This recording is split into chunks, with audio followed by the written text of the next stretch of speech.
দোকানদারি করতে করতে আমার এমন একটা সারপ্রাইজ আসবে যা আমি স্বপ্নেও ভাবিনি। বিশ্বাস করো, রীতিমতো আমার হাত কাঁপছিল। জানতে চাও সারপ্রাইজটা কি? তো চলো। প্রতিদিনের মতো আজও দিব্যি দোকান খুলে রোল বানাচ্ছিলাম। কে জানতো আমাকে না জানিয়ে এরকম একটা সারপ্রাইজ আসবে। রোল চাউমিন কেনার ভিড়ে দোকানের চাপ তো ছিল, তার থেকেও বেশি চাপে পড়ে যায় যখন এত বড় রোল বানাতে হয়। আর এটা হলো 3টে ডিমের ফ্যামিলি রোল। আর এই রোল এত বড় যে গোটা পেঁচানোর জায়গায় দখল করে নিয়ে নেয়। আর এত বড় দুটো রোলের জন্য নরমাল এগ রোলই পেঁচানোর জায়গা নাই। দেখো আর এত বড় রোল যখন ভাগ করে অর্ডার কমপ্লিট করতেই যাচ্ছিলাম, ঠিক তখনই দোকানের সামনে চলে আসলো সেই জিনিসটা যেটা পাওয়ার জন্য থাকে হাজারো মানুষের স্বপ্ন। আর আমিও পার্সেল নিয়ে আসে কাকাকে খুশি হয়ে জিজ্ঞাসা করলাম, কাকাটা রোল খাবে? আর এটা শুনে কাকা তো খুবই খুশি। রোলটা বানানোর পরে কোনো টাকা ছাড়াই কাকাকে আমি রোল খাচ্ছি। কাকা খুশি তো? ফাইনালি একটু ভিড় কমার পরে যখন জীবনের সেরা সারপ্রাইজটা আনবক্সিং করতে যাব, ঠিক তখনই এক কাস্টমার এসে বলে, এটা রোল।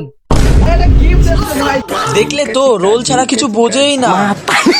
রোল তো দেয়া হলো, তাই নিজের স্বপ্নের সারপ্রাইজটা আনবক্সিং করার জন্য একটু তো পরিষ্কার করতেই হয়। আর এই আনবক্সিং করার মুহূর্ত আমি কোনোদিনই ভুলবো না। আশা করি তোমরা অনেকেই বুঝে গেছো এটা কি। আর ফাইনালি সেই মুহূর্তটা চলেই আসলো। এই দেখো বন্ধুরা, ইউটিউব আমাকে 1 লাখ সাবস্ক্রাইবারের জন্য কত সুন্দর উপহার দিয়েছে। মানে 1 লক্ষ মানুষের ভালোবাসা আমার হাতে। সত্যি ভাবিনি এই ছোট দোকানে বসে এত বড় সম্মান পাবো। আর এই সবটাই তোমাদের ভালোবাসা আর বাবা নটরাজের আশীর্বাদ। ধন্যবাদ তোমাদের সবাইকে এবং ধন্যবাদ আমার 2 কাকিকে। এখনো অনেক পথ চলা বাকি, তাই তোমরা সাথে থেকো এবং পাশে থেকো। Thank you.